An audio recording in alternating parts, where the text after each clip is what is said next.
Entonces, para continuar aquí con este tema de la variación de la profundidad, yo siempre les hago la ejemplificación por lo menos de cuando nosotros nos encontramos al nivel del mar o en una montaña, ¿no? Entonces seguramente ustedes pues, ya han escuchado eso, ¿no? De que la presión varía con la altura. Entonces por lo menos que si yo estoy aquí al nivel del mar, pues la presión es una atmósfera, ¿no? Y pues a medida que yo vaya subiendo, la presión irá disminuyendo, ¿no? Entonces puede ser que por aquí sean 0,7 atmósferas, no sé. ¿Listo? ¿Eso a qué se debe? Se debe pues al peso del aire, como ya lo hemos visto. Ese peso del aire pues va a actuar uniformemente en todas las direcciones, sobre todo cuando esa dirección es horizontal, ¿no? Entonces sobre toda esta horizontal la presión es 0,7, sobre toda esta horizontal la presión va a ser, no sé, 0,8 y así sucesivamente, ¿no? Hasta que yo llegue al nivel del mar y ya mi presión sea de una atmósfera. Entonces fíjense que qué está pasando.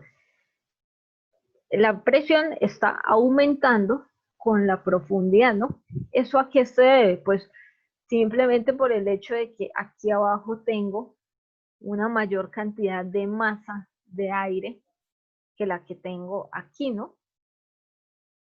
Simplemente pues se debe a eso, ¿no?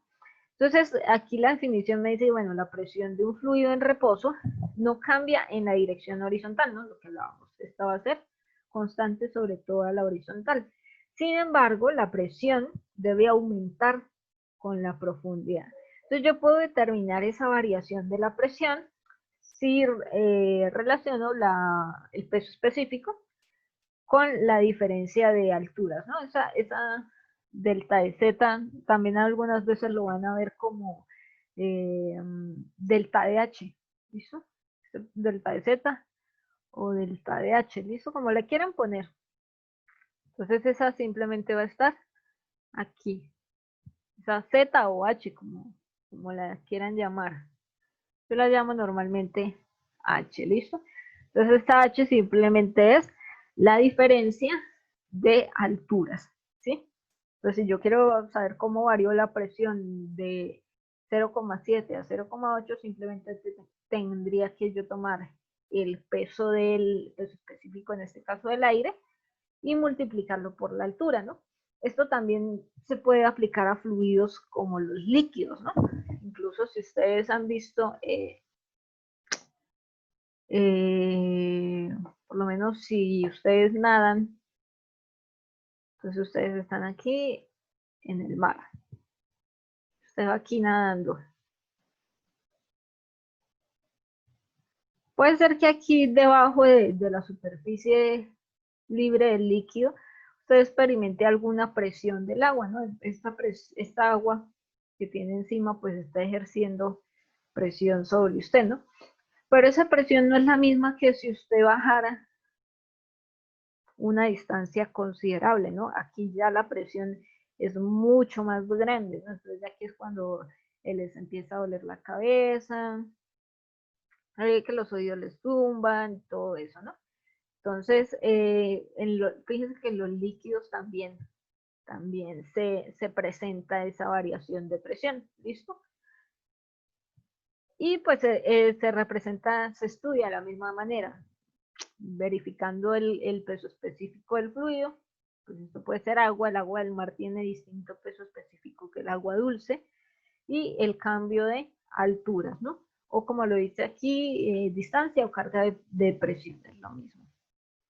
¿Listo?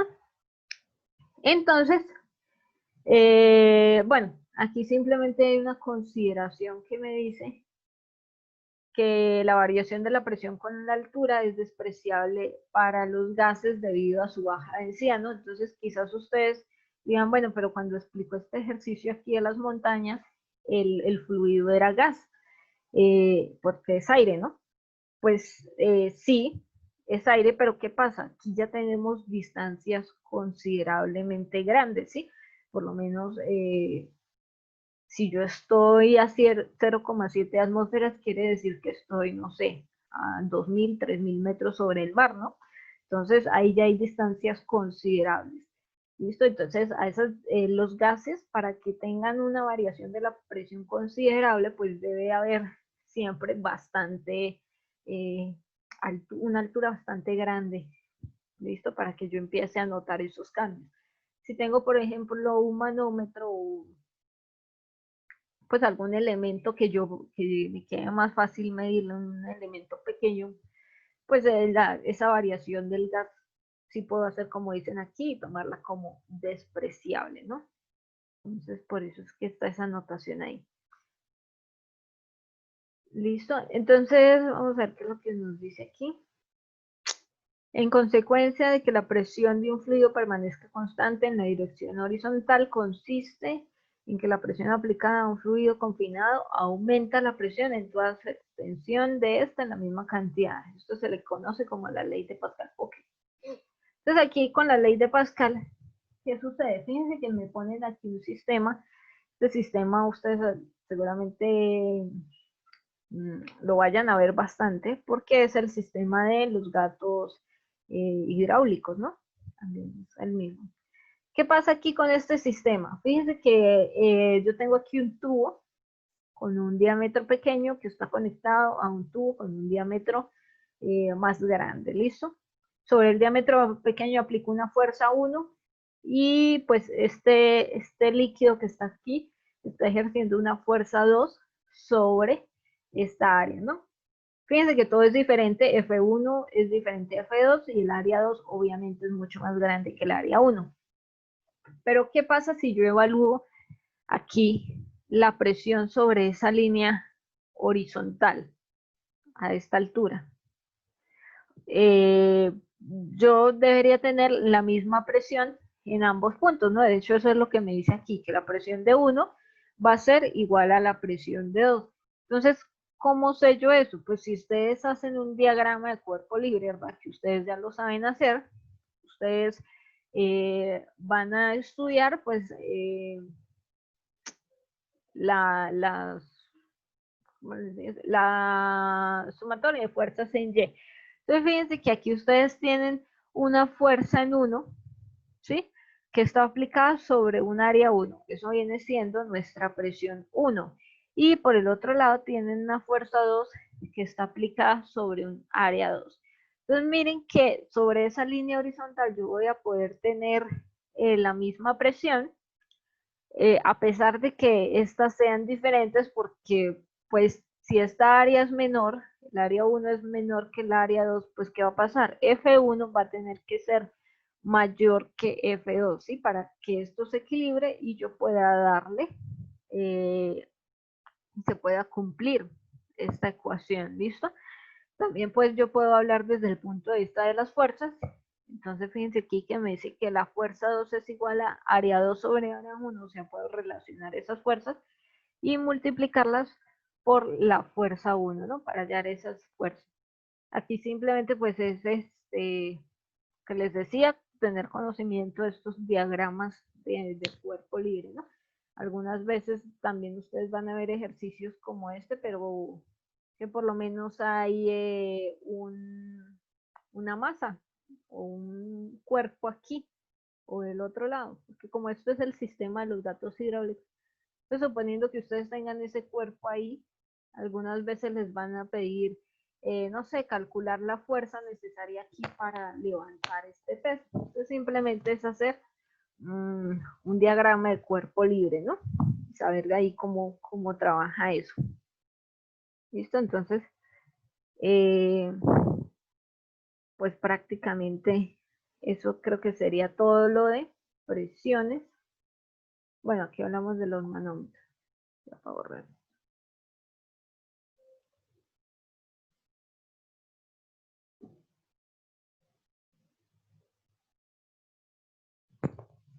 Listo. Entonces aquí para continuar, pues nos hablan del manómetro, ¿no? Quizás yo lo he nombrado, pero no queda muy claro. Pero recuerden que el manómetro es con lo que se mide la presión manométrica, el barómetro con lo que se mide la presión atmosférica y el vacuómetro con lo que se mide la presión de vacío, ¿no?